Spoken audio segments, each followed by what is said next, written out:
just for the short person. Good afternoon. Today I'll be speaking about the material and method development we've been making to produce 3D electronics, and we're using a technique we call freeform lithography. Before I get into those details, I'd like to acknowledge the group and the minds behind this, in particular Nick Milliken, who's conceived a lot of the ideas, but we have also a group of chemists that have developed some chemistry. This week we've heard a little bit why 3D electronics is useful. You can make your electronic devices thinner, smaller, lighter. You can take structural parts, surfaces, and make them functional. The assembly process is simplified, and just generally you benefit from being able to design with that third dimension. This is particularly important for RF and millimeter wave devices, where the performance of your device increases when you can design in 3D.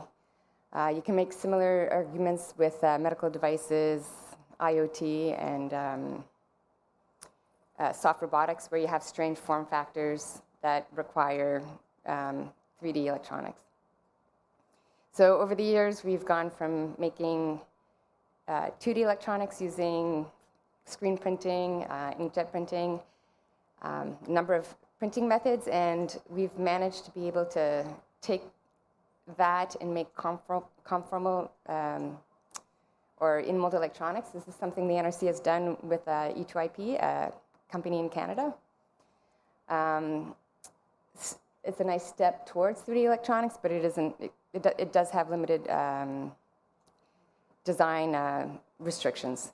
So now we're seeing people use 3D printers to make 3D electronics. This isn't a trivial task, because you often, in this case, this image, they're integrating two different materials in 3D.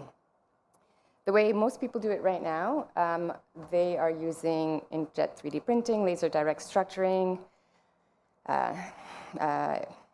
Optimex aerosol jet, direct ray. So generally speaking, these methods are methods that deposit material, paste, inks, on a 3D surface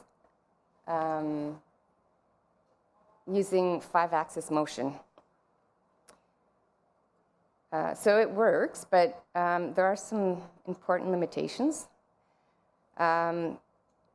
These methods often use nozzles, and when you use a nozzle, you're writing with a certain nozzle size, which means that it's slow. Also, because you have to select your nozzle size at the onset of printing, there's always a trade-off between print resolution and speed. And finally, because there's always a standoff distance between your nozzle and your substrate, and this standoff distance limits some of the geometries you can print on. You don't have access to overhang structures or strongly concave surfaces. So we have a new method called freeform lithography, and what it is, it's our technology that includes hardware, software, and the material.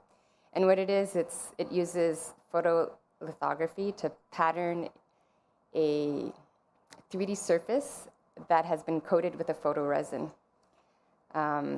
This pattern surface then acts as a template for copper plating.